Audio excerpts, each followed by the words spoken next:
మరి పాత్రికేయులందరికీ శివరాత్రి శుభాకాంక్షలు. మరి ఇప్పుడు నన్ను కొంతమంది పాత్రికేయులు నన్ను అడగడం జరిగింది. ఎంప్లాయ్ హెల్త్ స్కీమ్ ట్రస్ట్ అనేది ప్రభుత్వం ఒక హెల్త్ బీమాను చేపట్టింది. అందులో ఉద్యోగి తన నెల జీతంలో 1.5% కట్ అవుతుంది.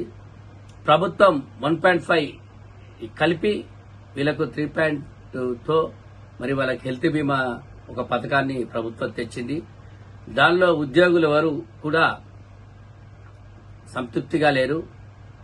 ఆ ఒక పథకం మాకు వద్దంటూ చాలా మంది ఉద్యోగులు కూడా వారు గల్లమెత్తుతున్నారు. కనుక మన ప్రభుత్వం, కాంగ్రెస్ ప్రభుత్వం వెంటనే ఆ ఒక్క స్కీమును రద్దు చేయాల్సిందిగా నేను కాంగ్రెస్ పార్టీని కోరుతున్నాను. TGIF,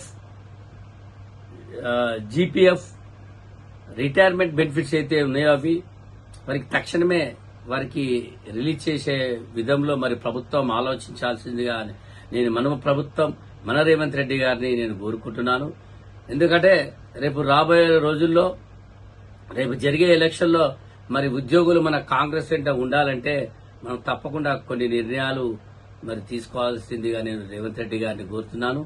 రేపు 2029లో మరి కాంగ్రెస్ పార్టీ ప్రభుత్వం అధికారంలో రావాలంటే మరి మరొకసారి రేవంత్ రెడ్డి గారిని ముఖ్యమంత్రి కావాలని, రాహుల్ గాంధీ గారిని ప్రధానమంత్రి కావాలని మరి ప్రజలందరూ కోరుకుంటున్నారు. కనుక తక్షణమే మరి ప్రభుత్వం ఏమైతే కొన్ని నిర్ణయాలు తీసుకుంటుందో వారికి కూడా వయసు పరిమితి 61 నుంచి 62 ఏళ్లు చేస్తారని భయంలో ఉద్యోగులు ఉన్నారు.